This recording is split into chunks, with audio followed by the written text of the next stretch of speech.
Hindi. Yan lang talaga pera ko sa wallet eh. Tsaka nakasulat naman, barya lang sa umaga eh. Hapon na eh, baka may panukli ka na. Wala akong panukli rito.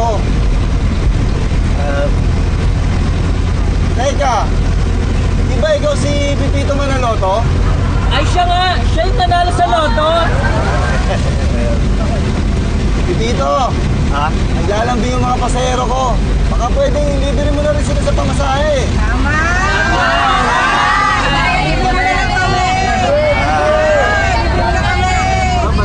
Okay, sige na.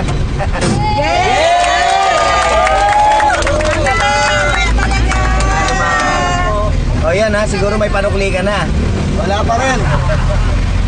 Grabe ka naman. Libre mo na yung mga pasahero sa pamasahe. Kukunin mo pa yung sukle. Balato mo na sa akin to.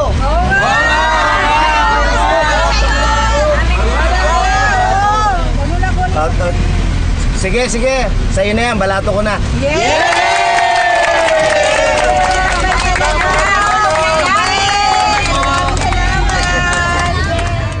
Oh, Nay, uy. Oh, nauna ka pa sa tatay mo. Nag-text na yun na, pauwi na siya. baka ako na traffic. Ba't ang bilis mo? Nagdalawang sakay po ako eh. Mas mabilis po kasi kapag service road.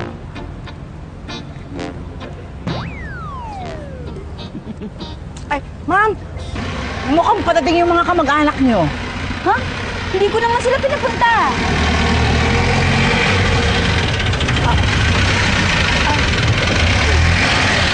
Sir, salamat po. Ay, wala naman. Ano yun? Wala eh, 1,000 yung pera ko. Walang panukli yung driver eh. Natid na lang ako. Sir, hindi po kayo nagdala ng barya? Ay, nako. Hindi na sana na may barya sa bulsa yan. Sanay naman. Nagdala naman ako ng barya. Kaya lang nagamit ko dun sa kinainan namin ni Patrick. Barya talaga pinambayad mo, ha? Anong kinain nyo? Fishball? Chito, ayos na yung kotse mo. Oh, ayos na pala eh. Sige, gamitin mo na. Akala ko ba isang linggo tayo magkakommute? Ha? Di ba yun ang sabi ni nanay? Huwag mong sabihing sumusuko Hindi ka. naman ako susuko. Hindi, para si Chito inaalala ko. Hindi tayo, okay lang po ako. Oh, yun naman pala eh. Kaya nga, yun naman pala eh. Di tuloy ligaya. Kung 1 linggo, di 1 linggo. Sino ba rin reklamo? Wala naman ako sinasabi.